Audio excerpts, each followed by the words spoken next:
So, lads, today we're going to be talking about Joel Embiid. We're going to be talking about the guy who has won an MVP, the 2023 NBA MVP, and we are going to be talking about him and what he reveals about his knee injury. And yeah, I'm trying to sort out my my camera a little bit better. There we go. But before we get on to that, we're trying to hit 8,000 subscribers by the end of the day. Right now, we are 37 off. Unfortunately, I'm not going to be able to get the 10 videos out today. Jeez, lads, like 11 p.m. and I've uploaded the second one. I've just been in my parents' house. I'm off out of the country tomorrow.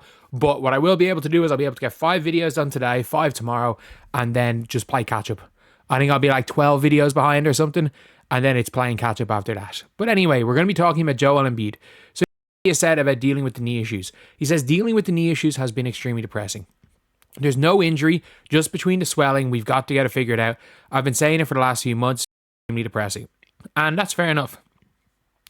That is fair enough. Like, Embiid, when it's time to play on the NBA court, I can't. It's almost like he should have taken the entire season off due to rehab. Instead, only thinking about himself. He joined a team that doesn't need you to win a gold medal. I mean, in fairness, like, it was a free gold medal, but he's also not from the country. But I think either way, he still would have played for France. I don't know what his thing was. Like, if he wanted to play for Cameroon, he could have played for Cameroon as well. And I still can't believe he's still going with the story of the only reason I didn't play for Cameroon is we didn't make the Olympics. And Cameroon, literally, he said that he would have played for Cameroon if they made the Olympics, while Cameroon were still trying to qualify for the Olympics. Well, they still weren't out. Either way, though. Like, that's the reality. He's just admitted it's not actually an injury. It's swelling. It's a situation Kawhi Leonard's dealing with. It reminds me of Greg Oden.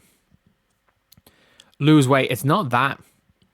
It genuinely, losing weight will help. How much? I don't know. Lose weight, get in shape. I don't know how much that helps him. Should have gotten a surgery last season. I don't know how much surgery is going to help him. I don't think he has any cartilage in his right knee or left knee, whichever knee it is where he tore his meniscus like 3 times. I don't know if he has cartilage. Like, I genuinely think he's just done. And this is like a scary thing.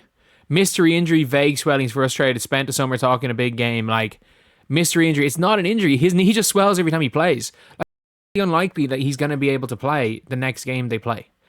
And that's what Joel Embiid's going to probably have to deal with the rest of his career. Like, again, Greg Oden had to retire essentially because it is the same thing. That he would work his way back in. He'd do all the rehab necessary. He'd go full speed one day and his knees would swell. His knees would balloon up.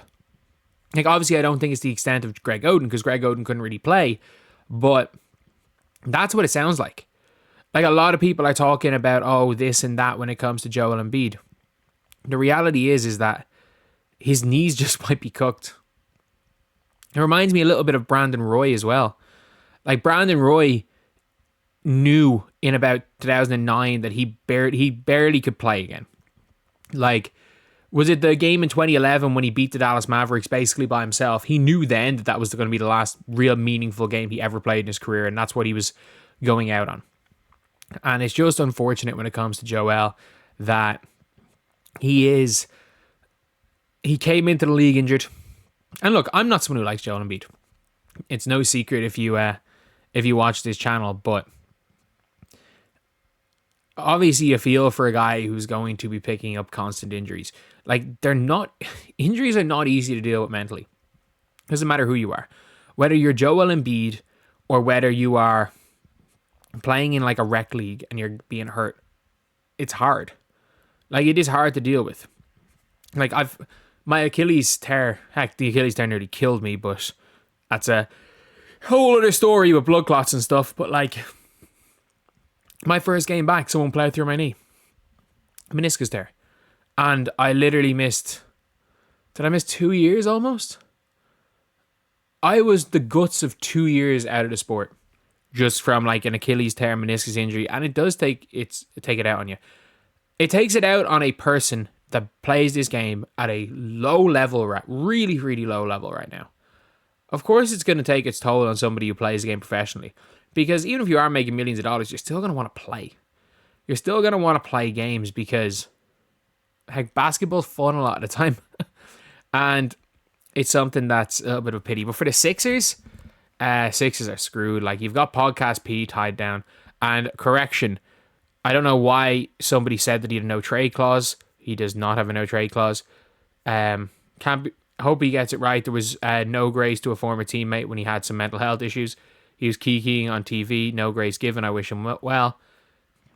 In fairness, yeah, with Ben Simmons, at the same time, I think Ben Simmons' agent didn't help Ben Simmons, because Ben Simmons literally, he quit out in the Olympics and said, I'm just going to try and improve basketball. I don't want to play in the Olympics. He quit on his country.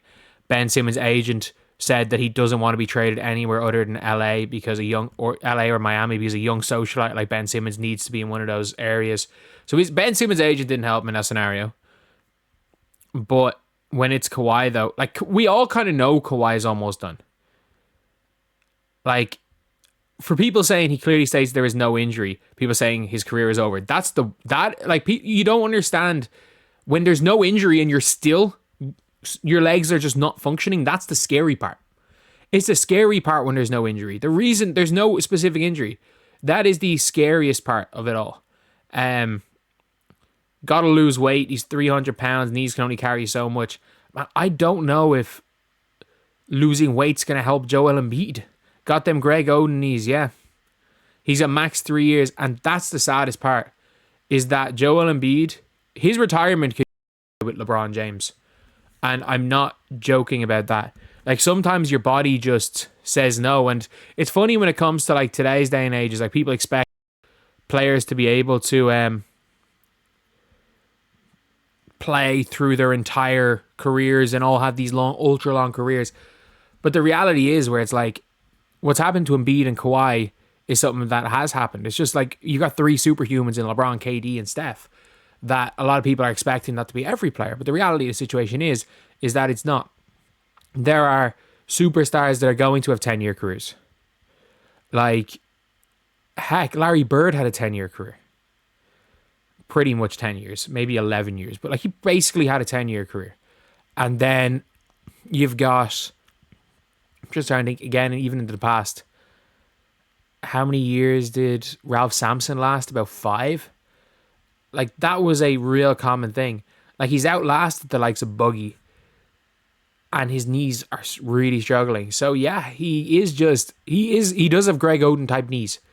I hate to say it, that's the best way to describe it. The guy has Greg Oden knees. And it'll be interesting to see if Embiid finishes out. He's going to finish out this season, if he finishes out next season. Or if he just plays till the end of his contract, which I think is 3 more seasons, and then packs it in. I would be shocked if Joel Embiid ends up playing to another contract, because his body is just saying no, it seems. But anyway, see you guys.